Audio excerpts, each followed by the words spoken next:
guys. I don't really record like this, so I don't know where I think the camera's over here. I need to look at the camera. I don't really record like this. But anyway, so the video will be titled probably "Me Achieving Financial Freedom at 28" or something along those lines. And for starters, not bragging, extremely grateful, extremely humble. And the main reason why I'm probably just now having the courage to share my financial journey, because actually I always felt not really embarrassed, but a little bit of like shame and humility towards like um the things I've accomplished. I feel like as someone who knows so much about finance, but still continue to make so many big financial mistakes, no one would really care about my story or hearing it. But just talking to people eventually it helped me develop the courage to share my story because I realized there is value in it, and I hope you get value from my story a little bit. So a little bit about me. My name is Michael. This is your first video watching of me. I've been an accountant for a better part of a decade. I'm also licensed in insurances. I'm just a big overall business and finance fanatic on the professional and the like personal education side. And yeah, and I talk about personal finance. I help people in the community and others in real life, as well as like just personally push myself to become better in every way possible. And I want to push this type of message in a healthy way, which I don't think many people are doing to the world. So, backstory about me. Anyway, I'm 28 years old now.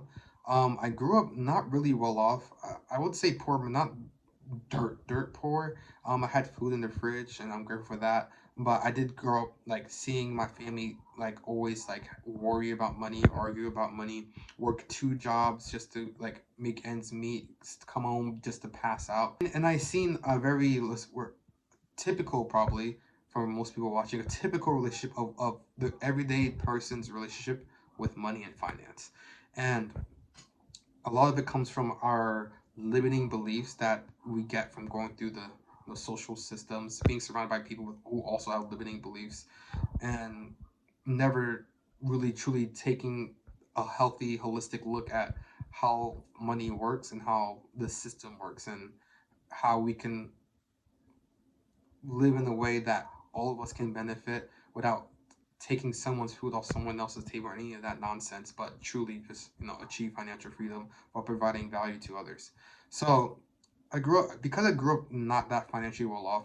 I wanted to like when I grew up, I wanted to like I want to make sure this money thing was never a problem anymore. I wanted to just figure something out. I didn't know what I wanted to do with my life. I wasn't that kid with a perfect head on his shoulders. No, I spent the better part of my early teens just playing a bunch of video games. I played a bunch of MMOs, not the popular ones either, like the ones that probably most of you haven't heard of, like Ion, Dragon's Prophet, um, Skyforge, some other MMOs, and I had a gaming YouTube channel. This is back in like 2012, 2013, and it got a couple 100,000 views, which is like a big deal for me. But during that time, as having that little gaming channel as a kid who was just making uploading gaming videos for fun, there was no financial incentive. Especially back then, it wasn't that like known in 2012, 2013. I got my first payment from YouTube, and it completely just blew my mind. Like, what? Yeah, I can get paid for just playing video games, and that really reinvigorated my desire to like understand money better. Um, I, uh, I feel like I'm really grateful with the family I grew up with because money things aside, they always made me feel extremely loved. I never have any. I don't think I have anything I would call a childhood trauma.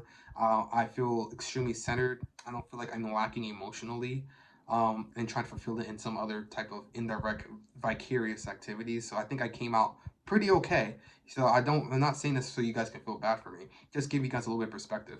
Um, so I went to college for accounting.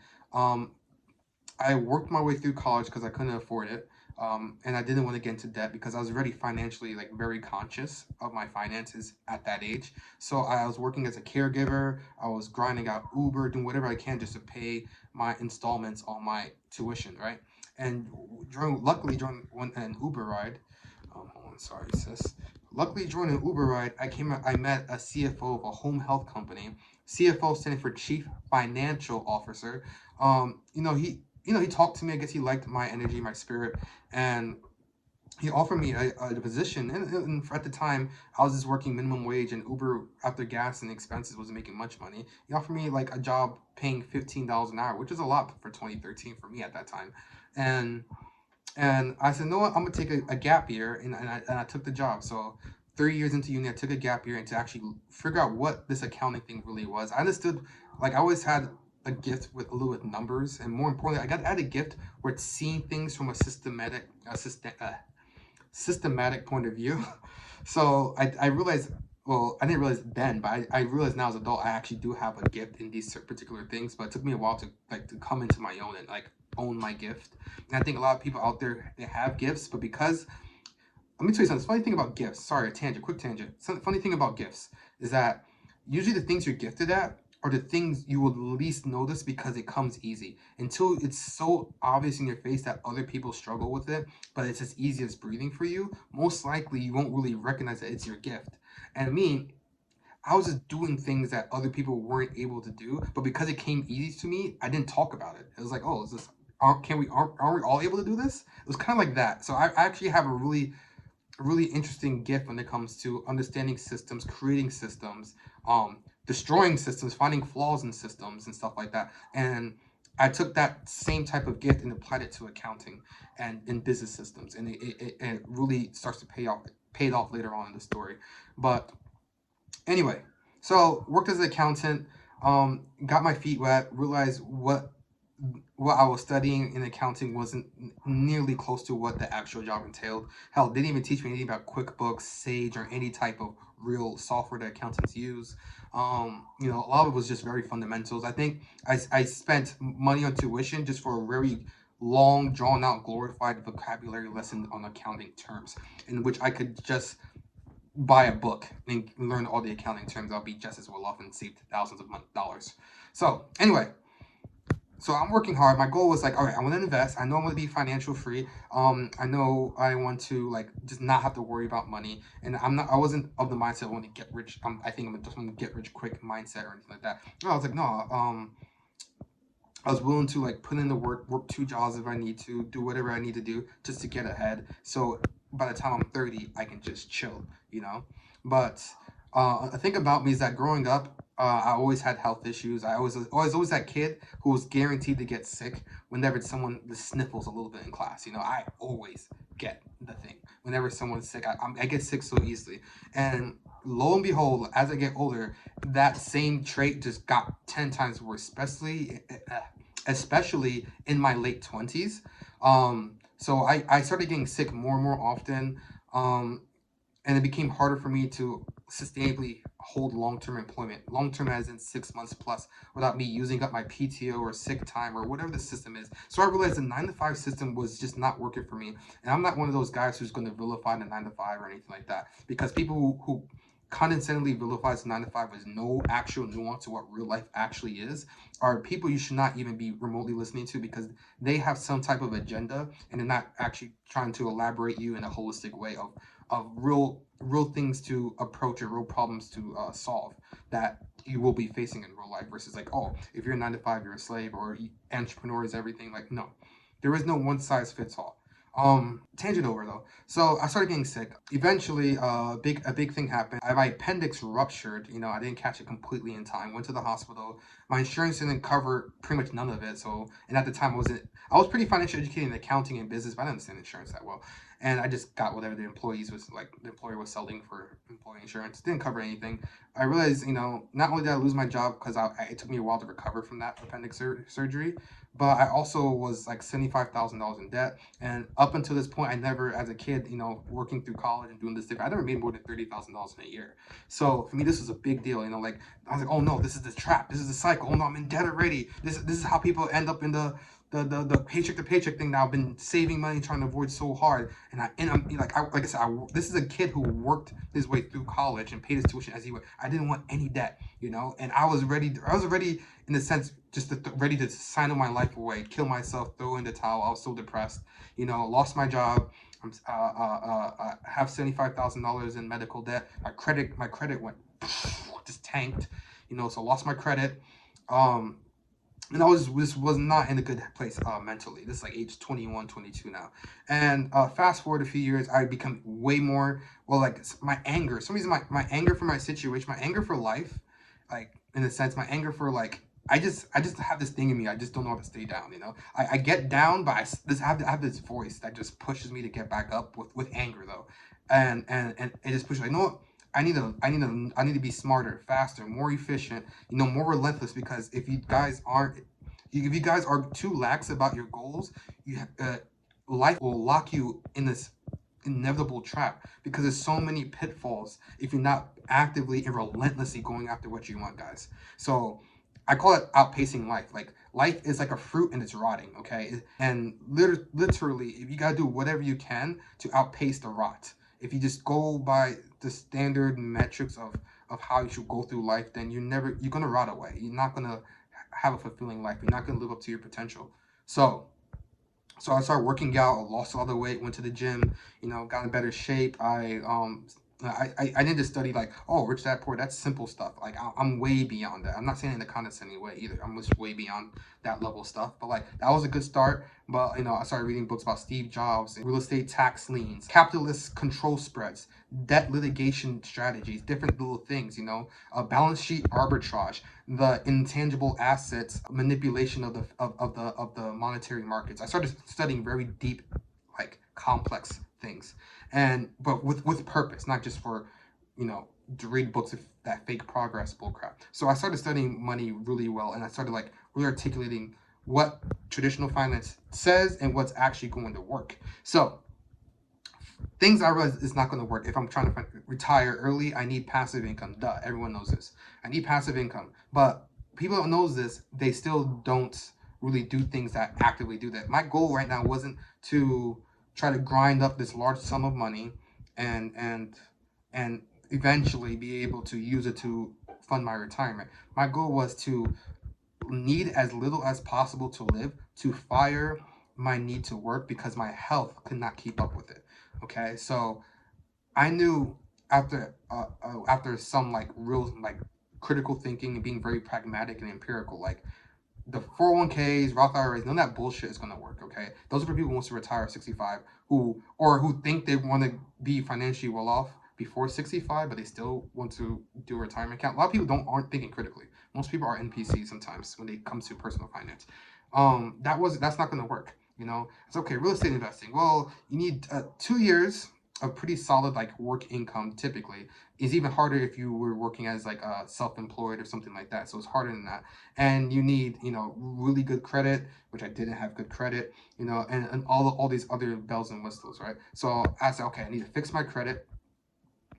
I need to position myself in a place where my passive income can do better, because I was just trying because I was trying so many different things, but the recurring issue was always my health stopping me from doing anything consistently. So that at this point too, I was also got licensed in insurance, because at the time I was thinking of becoming a financial advisor, but I realized most financial advisors are just glorified salespeople. So I was like, okay, never mind. They aren't really experts; they're just professional salesmen who learned a lot probably to get the license, but they're not really devoting their craft into deepening their understanding of the world of finance. And me, I'm more the nerd who wants to know everything, you know. So I realized like I'm not into selling financial products, because depending on where you work is what you sell. So I'm not gonna be able to sell things I truly believe in. So I just completely scrapped the financial advisor route, in my opinion. So anyway, scrap that. Did accounting work, did insurance, made some money. And fast forward to COVID. And at the time, I'm living in like a really bad neighborhood, bummy apartment. It's like it's not something. It's not a situation where I'm living in this bad neighborhood in this bummy apartment because that's all I can afford. I was willingly like making sacrifices, as what that one YouTuber Hamza once says. I'm a firm believer that sacrifices has to be progressively overloaded. I drove a beat up Pontiac 2006, and this is like 2018, 20, no, 2020 is COVID. So I drove a 2006 Pontiac G6 with a broken door handle. I wish I still had pictures on my phone. The blinker was broken. It was complete hoopty. And looking on the outside in where I lived, you wouldn't think I had a portfolio at the time, not bragging or anything, but a portfolio of $50,000, $60,000. I could have bought a brand new car in cash if I wanted to, but I knew there's a bigger mission at hand, guys. So I was saving money. COVID hit, got laid off, applied for unemployment, got rejected. Me and my girl at the time, we had some debts, medical debts, other debts, whatever, and but we still had more assets than liabilities, so we wasn't in that bad of a situation anymore.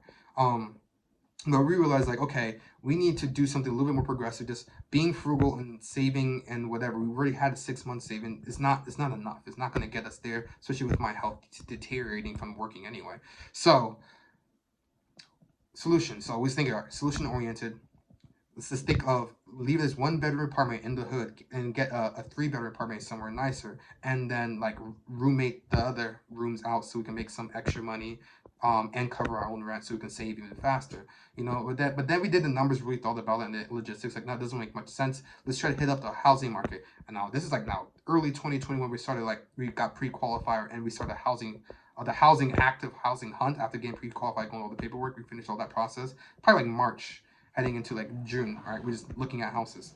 So during this time though, interest rates was not as high as it is now, so it was a bloodbath, guys. I mean, you have these like California guys with their California incomes just flexing on us, dunking on us, and with these like all cash offers. It was ruthless. It was those guys were relentless. They will offer full cash for every house in Vegas. By the way, I live in Vegas, and since cost of living is cheaper in Vegas, a little bit backdrop. Since cost of living is cheaper in Vegas, people in California would come here and like buy houses cash out because the income's obviously in California is a lot higher because cost of living over there is also a lot higher. So here I am, my little FHA loan that me and my girl was able to be smart enough with our money to get a grant, so it covered our closing costs and our down payment. So we did everything as financially efficient as possible. Buy a house versus these all cash buyers who would buy the neighbor's dog if it was included. It was ruthless. They were paying. I'm talking about paying 20% over asking. So a lot of like rejections. Keep hunting for a house that was ideal. There's no real duplexes in Vegas. This video is already 17 minutes long. I think I'm trying to talk fast. There's already duplexes in Vegas, and those was my ideals, like houses I'll be looking for my first, house to buy, as a to build that passive income situation and be very lean and get myself one step closer to financial freedom. So since it was no duplexes, triplexes were out of my price range, quadplexes out of my price range. If there wasn't my price range, it was in horrible neighborhoods. So I decided, I'm gonna just buy a single family house with lots of bedrooms and house hack that way. Instead of having the tenant like separate unit thing, which was my ideal out in my looking into houses. So I was like, so I finally won the bid on the house, whatever. The appraisal came in. It wasn't as much as what we offered, but the seller luckily came down in price, so we got a really good deal. Especially in that housing market where everyone's buying everything cash out, so we got a really good deal. It's a 4 bedroom house in a good neighborhood. Only like literally, we didn't really have any real money out of pocket moving in because the grant covered everything. And the most awesome part, even though the grant covered everything and only the grant covered a 3% down payment, we had no PMI. Um, because of some unique things we utilized to like make sure we didn't have any PMI, or at least have the opportunity to use the PMI. It was a zip code based thing, and yeah, we got that house, 4 bedroom house, with a crazy low interest rate of 2.375%, guys. So we was really like in a great position. It was strategic too. We knew despite that fast rising housing cost, the interest rate made the cash flow opportunity really well. So we knew this is a good opportunity for us to pounce on. So fast forward, okay, a little bit. We had to make it move-in friendly. So like me, I wanted everything to be systemized. This was my first like real estate investment, so to speak. Even though it's like a house hack, internal house hack situation, still a real estate investment, boys. So I wanted to rent out, all the rooms, so it can not only cover my mortgage costs, but also like my living expenses, But I had to make sure that there's enough value being provided, so it makes sense to actually to rent the room. And I was very like keen on the type of individuals who I'll be willing to rent. And on top of that, I did this house hack situation with the mindset and with the finances of like, I don't need any tenants to pay for this. You get what I'm trying to say? So I'm always coming from a place of abundance. So I'm not like desperately trying to keep someone here or anything like that. I think investing wise should always have the investing approach of strength and abundance, never desperation. So with that being said, I was very picky on who I approved application wise to live with us.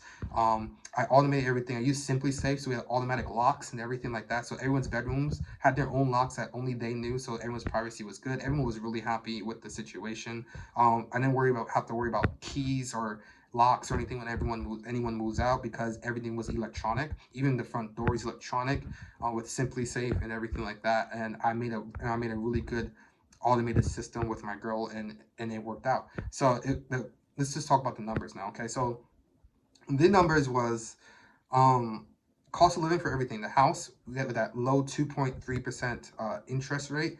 We bought a $300,000 house that was costing us, just rounded up to $1,200 a month. Extremely low cost because of the great interest rates at the time. um the each room, because a single bedroom at the time if in this neighborhood, a single bedroom like apartment or whatever in this neighborhood, it would rent for about $1,100 a month. So we wanted to provide value to those who want to save money and be more financially efficient, but not to those who are like, not qualified. And so we was like, okay, so we rented each bedroom out at 750 a month, all things included. And we had three bedrooms like that, and they had to share two bathrooms. And but we did it in a very high value and presented in a very way that they was very happy with it. And so with the three bedrooms being rented out at 750 each, times that by three, that's 2250 a month. Mortgage is 1,200. My cost of living for everything, insurance, eating, food, gas, everything, was like literally all included. All my living expenses was what, 2,200. It was like perfect. But not only that, I don't invest in 401ks or anything like that. I was strict. Like I don't care about taxes because my income isn't high enough. As an accountant, if you're a really good accountant, you should not drink the Kool-Aid about the retirement thing. But anyway, my point is, I had a taxable brokerage account that's based off of dividends, and at the time, my dividends were about $600 or $700, guys. So with that being said, I was like, oh, we actually not only do we cash flow, we cover all of our living expenses.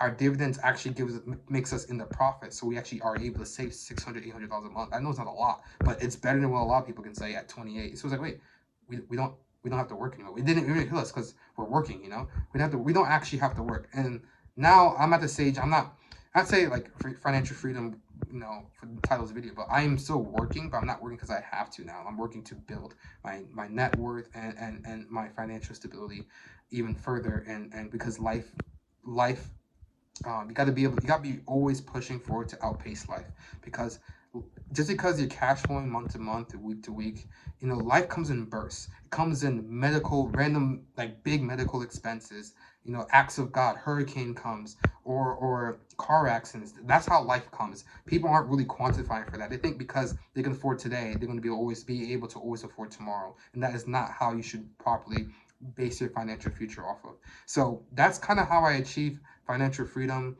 Um, Now that I'm working at will and not because I have to pay bills, and my investments cover all my living expenses. So if I lost my job, I lost everything, I'll be fine either way. Um, I I'm finally able to take better care of my health. And surprisingly, like despite the underlying health issues that probably won't ever go away, at least managing my conditions has been way better than, going to work with improper sleep because of scheduling, and my immune system getting worse, and other situations I was dealing with. So like I hope to live a longer and healthy life, and I hope you guys do too. Um, but the moral of the story is, it's not that hard. I'm not a millionaire. I only have, like, if you watch my previous video, only 150K liquid net worth, give or take. Um, it's just I'm very efficient. I have no car payments, no extra baggage. I have a very minimalistic home. I don't have a lot of furniture. I don't have a lot of things. If what you truly value is freedom, then it's a no-brainer to live a certain way and move a certain way. So I'm just letting you guys know it's possible. I know there's like a kid out there who's a millionaire at 10. There's a kid who's made millions of dollars at 20. I'm not using this as a measuring contest. I'm want to focus on the holistic message of literally go after what you want, achieve financial freedom, and you won't get financial freedom by following conventional things. So just diversifying your portfolio in an index fund, or VOO, or IRAs, and blah blah blah, whatever the traditional finance tells you.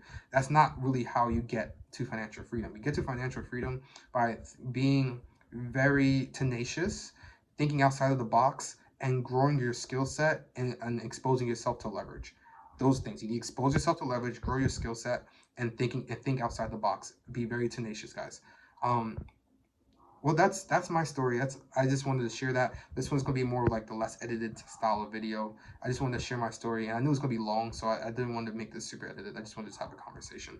I do hope that this kind of inspires you and to really just think critically about what you want and what advice you're taking. So if you, like I said, if you want to retire in like 10 years or less, why are you taking an investment plan that the person is probably telling you that you hit the good spot 30 years down the road? You know, not your retirement account, just basic stock market investing, basic real estate investing. You only cash flow $100 a month, $200 a month. Different things. Like just really think like, is this really gonna get me to financial freedom fast? So think outside the box. I'm gonna show you some cool things in future videos. So make sure you subscribe. Of what original thinking can accomplish. Like I said, we moved in this house basically for free.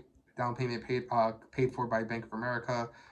Closing costs paid for Bank of America. Hell, they after all the deductions was done, Bank of America actually gave us a check because there was still leftover money from the grant. And this grant was available because we didn't have much income to report when we applied for it, pre-applied. We got pre-approved because we got laid off, so our income was down. So it was us being tenacious enough to look into opportunities besides saying, oh well, if you don't have 20% down or 3.5% down or this, that's that, or this perfect thing. Instead of saying like, oh, I can't do this because, reframe that and say, how can I do this? How? Keep saying how. They say, oh, you can't. How is how? Just keep having that how mentality. Every time you hear hit a wall, just think about how, because I promise you, whenever there's rules of things, figure out who were the exceptions and why were they, and if you can be that same exception. Keep pushing, guys. I hope you guys have an amazing rest of your day. I hope this resonates with those who are destined for this. So, yeah, see you soon, guys.